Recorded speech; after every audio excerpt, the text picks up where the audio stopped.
53वां अध्याय रुक्मिणी हरण। श्री सुखदेव जी कहते हैं, परीक्षित, भगवान श्री कृष्ण ने विदर्भ राजकुमारी रुक्मिणी जी का यह संदेश सुनकर अपने हाथ से ब्राह्मण देवता का हाथ पकड़ लिया और हंसते हुए यूं बोले। भगवान श्री कृष्ण ने कहा, ब्राह्मण देवता, जैसे विदर्भ राजकुमारी मुझे चाहती है वैसे ही मैं भी उन्हें चाहता हूं। मेरा चित्त उन्हीं में लगा रहता है। कहां तक कहूं, मुझे रात के समय नींद तक नहीं आती। मैं जानता हूं कि रुक्मी ने द्वेषवश मेरा विवाह रोक दिया है, परंतु ब्राह्मण देवता, आप देखिएगा, जैसे लकड़ियों को मथकर एक दूसरे से रगड़कर मनुष्य उनमें से आग निकाल लेता है, वैसे ही युद्ध में उन नामधारी क्षत्रिय कुल कलंकों को तहस नहस करके अपने से प्रेम करने वाली परम सुंदरी राजकुमारी को मैं निकाल लाऊंगा। श्री सुखदेव जी कहते हैं, परीक्षित, मधुसूदन श्री कृष्ण ने यह जानकर कि रुक्मिणी के विवाह की लगन परसों रात्रि में ही है, सारथी को आज्ञा दी कि दारूक, तनिक भी विलंब न करके रथ जोत लाओ। दारूक भगवान के रथ में शैव्य, सुग्रीव, मेघपुष्प और बलाहक नाम के 4 घोड़े जोतकर उसे ले आया और हाथ जोड़कर भगवान के सामने खड़ा हो गया। शूरनंदन श्री कृष्ण ब्राह्मण देवता को पहले रथ पर चढ़ाकर फिर आप भी सवार हुए और उन शीघ्रगामी घोड़ों के द्वारा एक ही रात में अनर्थ देश से विदर्भ देश में जा पहुंचे। कुंडिन नरेश महाराज भीष्मक अपने बड़े लड़के रुक्मी के स्नेहवश अपनी कन्या शिशुपाल को देने के लिए विवाहोत्सव की तैयारी करा रहे थे। नगर के राजपथ, चौराहे तथा गली कूचे झाड़ बुहार दिए गए थे। उन पर छिड़काव किया जा चुका था। चित्र विचित्र, रंग बिरंगी छोटी बड़ी झंडियां और पताकाएं लगा दी गई थी। तोरण बांध दिए गए थे। वहां के स्त्री पुरुष पुष्पमाला, हार, इत्र, फुलेल, चंदन, गहने और निर्मल वस्त्रों से सजे हुए थे। वहां के सुंदर सुंदर घरों में से अगर की धूप की सुगंध फैल रही थी। परीक्षित, राजा भीष्मक ने पितर और देवताओं का विधिपूर्वक पूजन करके ब्राह्मणों को भोजन कराया और नियमानुसार स्वस्ति वाचन भी। सुशोभित दांतों वाली परम सुंदरी राजकुमारी रुक्मिणी जी को स्नान कराया गया। उनके हाथों में मंगलसूत्र, कंकण पहनाए गए, कोहबर बनाया गया। 2 नए नए वस्त्र उन्हें पहनाए गए और वे उत्तम उत्तम आभूषणों से विभूषित की गई। श्रेष्ठ ब्राह्मणों ने साम, ऋक और यजुर्वेद के मंत्रों से उनकी रक्षा की और अथर्व वेद के विद्वान पुरोहित ने ग्रह शांति के लिए हवन किया। राजा भीष्मक कुल परंपरा और शास्त्र विधियों के बड़े जानकार थे। उन्होंने सोना, चांदी, वस्त्र, गुड़ मिले हुए तिल और गौएं ब्राह्मणों को दी। इसी प्रकार चेदी नरेश राजा दमघोष ने भी अपने पुत्र शिशुपाल के लिए मंत्रज्ञ ब्राह्मणों से अपने पुत्र के विवाह संबंधी मंगल कृत्य कराए। इसके बाद वे मद चुआते हुए हाथियों, सोने की मालाओं से सजाए हुए रथों, पैदलों तथा घुड़सवारों की चतुरंगिणी सेना साथ लेकर कुंडिनपुर जा पहुंचे। विदर्भ राज भीष्मक ने आगे आकर उनका स्वागत सत्कार और प्रथा के अनुसार अर्चन पूजन किया। इसके बाद उन लोगों को पहले से ही निश्चित किए हुए जनवासों में आनंद पूर्वक ठहरा दिया। उस बारात में शाल्व, जरासंध, दंतवक्त्र, विदुरथ और पौंड्रक आदि शिशुपाल के सहस्त्रों मित्र नरपति आए थे। वे सब राजा श्री कृष्ण और बलराम जी के विरोधी थे और राजकुमारी रुक्मिणी शिशुपाल को ही मिले इस विचार से आए थे। उन्होंने अपने अपने मन में यह पहले से ही निश्चय कर रखा था कि यदि श्री कृष्ण बलराम आदि यदुवंशियों के साथ आकर कन्या को हरने की चेष्टा करेगा तो हम सब मिलकर उससे लड़ेंगे। यही कारण था कि उन राजाओं ने अपनी अपनी पूरी सेना और रथ, घोड़े, हाथी आदि भी अपने साथ ले लिए थे। विपक्षी राजाओं की इस तैयारी का पता भगवान बलराम जी को लग गया और जब उन्होंने यह सुना कि भैया श्री कृष्ण अकेले ही राजकुमारी का हरण करने के लिए चले गए हैं, तब उन्हें वहां लड़ाई झगड़े की बड़ी आशंका हुई। यद्यपि वे श्री कृष्ण का बल विक्रम जानते थे, फिर भी भातृ स्नेह से उनका हृदय भर आया। वे तुरंत ही हाथी, घोड़े, रथ और पैदलों की बड़ी भारी चतुरंगिणी सेना साथ लेकर कुंडिनपुर के लिए चल पड़े। इधर परम सुंदरी रुक्मिणी जी भगवान श्री कृष्ण के शुभागमन की प्रतीक्षा कर रही थी। उन्होंने देखा श्री कृष्ण की तो कौन कहे, अभी ब्राह्मण देवता भी नहीं लौटे। तो वे बड़ी चिंता में पड़ गई। सोचने लगी, अहो, अब मुझ अभागिनी के विवाह में केवल एक रात की देरी है, परंतु मेरे जीवन सर्वस्व कमल नयन भगवान अब भी नहीं पधारे। इसका क्या कारण हो सकता है? कुछ निश्चय नहीं मालूम पड़ता। यही नहीं, मेरे संदेश ले जाने वाले ब्राह्मण देवता भी तो अभी तक नहीं लौटे।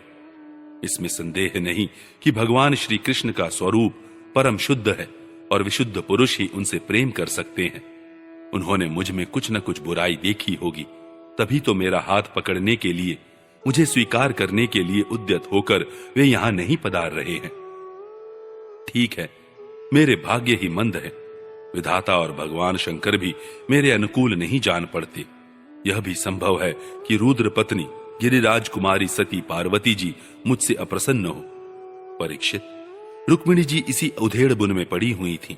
उनका संपूर्ण मन और उनके सारे मनोभाव भक्त मन चोर भगवान ने चुरा लिए थे।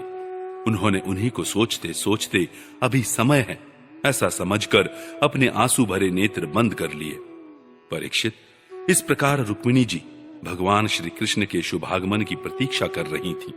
उसी समय उनकी बाईं जांघ, भुजा और नेत्र फड़कने लगे, जो प्रियतम के आगमन का प्रिय संवाद सूचित कर रहे थे।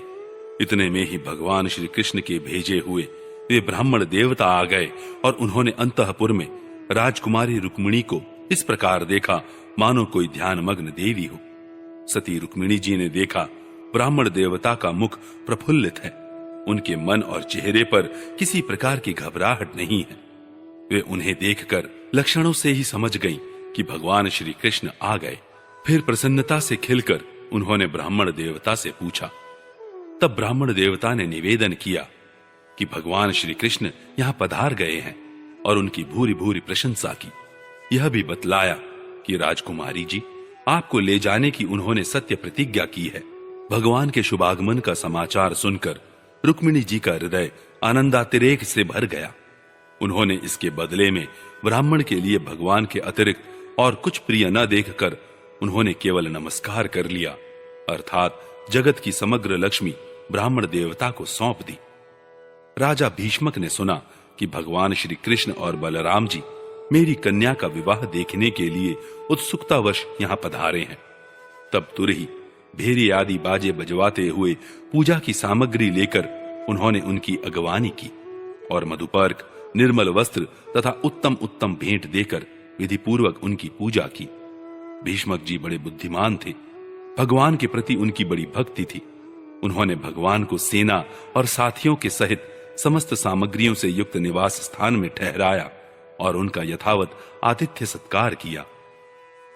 विदर्भ राज भीष्मक जी के यहाँ निमंत्रण में जितने राजा आए थे, उन्होंने उनके पराक्रम, अवस्था, बल और धन के अनुसार सारी इच्छित वस्तुएं देकर सबका खूब सत्कार किया। विदर्भ देश के नागरिकों ने जब सुना कि भगवान श्री कृष्ण यहाँ पधारे हैं, तब वे लोग भगवान के निवास स्थान पर आए और अपने नयनों की अंजलि में भर भर कर उनके वदनार विंद का मधुर मकरंद रस पान करने लगे। वे आपस में इस प्रकार बातचीत करते थे। रुक्मिणी इन्हीं की अर्धांगिनी होने के योग्य है और ये परम पवित्र मूर्ति श्याम सुंदर रुक्मिणी के ही योग्य पति हैं। दूसरी कोई इनकी पत्नी होने के योग्य नहीं है। यदि हमने अपने पूर्व जन्म या इस जन्म में कुछ भी सत्कर्म किया हो तो त्रिलोक विधाता भगवान हम पर प्रसन्न हो और ऐसी कृपा करें कि श्याम सुंदर श्री कृष्ण ही विदर्भ राजकुमारी रुक्मिणी जी का पाणी ग्रहण करें। परीक्षित, जिस समय प्रेम परवश होकर पुरवासी लोग परस्पर इस प्रकार बातचीत कर रहे थे, उसी समय रुक्मिणी जी अंतःपुर से निकलकर देवी जी के मंदिर के लिए चली। बहुत से सैनिक उनकी रक्षा में नियुक्त थे। वे प्रेम मूर्ति श्री कृष्ण चंद्र के चरण कमलों का चिंतन करती हुई भगवती भवानी के पाद पल्लवों का दर्शन करने के लिए पैदल ही चली। वे स्वयं मौन थी और माताएं तथा सखी सहेलियां सब ओर से उन्हें घेरे हुए थी। शूरवीर राज सैनिक हाथों में अस्त्र शस्त्र उठाए कवच पहने उनकी रक्षा कर रहे थे। उस समय मृदंग, शंख, ढोल, तुरही और भेरी आदि बाजे बज रहे थे। बहुत सी ब्राह्मण पत्नियां पुष्पमाला, चंदन आदि सुगंध द्रव्य और गहने कपड़ों से सज धज कर साथ साथ चल रही थीं। और अनेकों प्रकार के उपहार तथा पूजन आदि की सामग्री लेकर सहस्त्रों श्रेष्ठ वारांगनाएं भी साथ थी।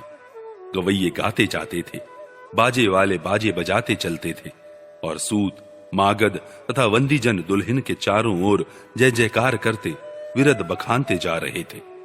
देवी जी के मंदिर में पहुंचकर रुक्मिणी जी ने अपने कमल के सदृश सुकोमल हाथ पैर धोए, आचमन किया।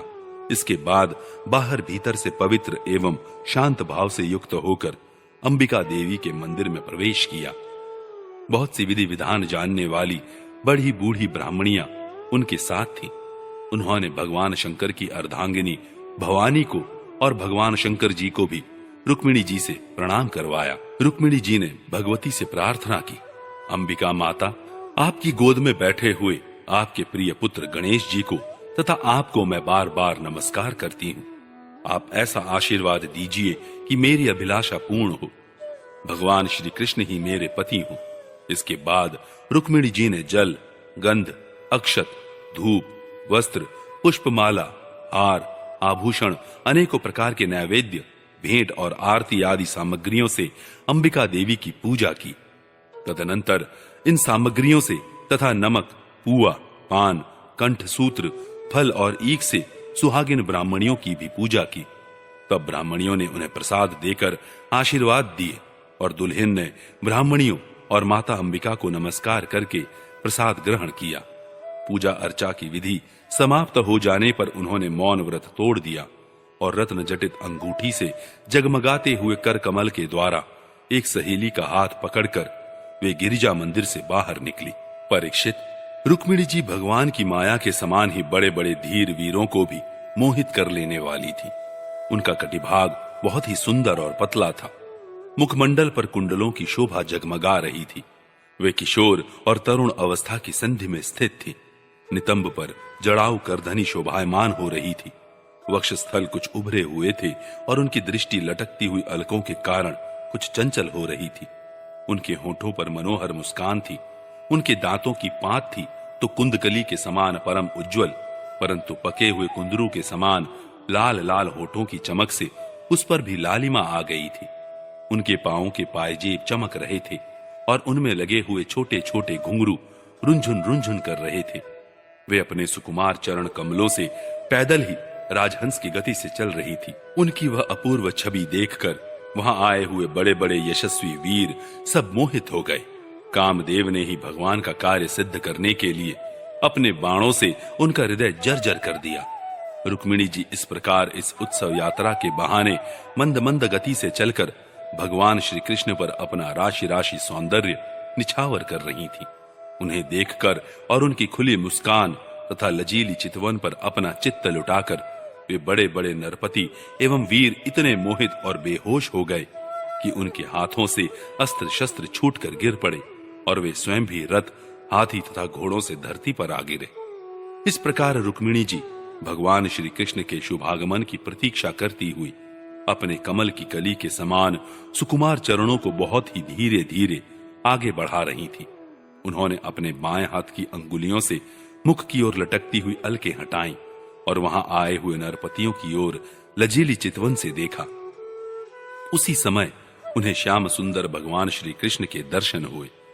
राजकुमारी रुक्मिणी जी रथ पर चढ़ना ही चाहती थी कि भगवान श्री कृष्ण ने समस्त शत्रुओं के देखते देखते उनकी भीड़ में से रुक्मिणी जी को उठा लिया और उन सैकड़ों राजाओं के सिर पर पांव रखकर उन्हें अपने उस रथ पर बैठा लिया जिसकी ध्वजा पर गरुड़ का चिन्ह लगा हुआ था। इसके बाद जैसे सिंह सियारों के बीच में से अपना भाग ले जाए, वैसे ही रुक्मिणी जी को लेकर भगवान श्री कृष्ण बलराम जी आदि यदुवंशियों के साथ वहां से चल पड़े। उस समय जरासंध के वशवर्ती अभिमानी राजाओं को अपना यह बड़ा भारी तिरस्कार और यश कीर्ति का नाश सहन न हुआ। वे सब के सब चिढ़कर कहने लगे, अहो, हमें धिक्कार है। आज हम लोग धनुष धारण करके खड़े ही रहे और ये ग्वाले जैसे सिंह के भाग को हरण ले जाएं, उसी प्रकार हमारा सारा यश छीन ले गए।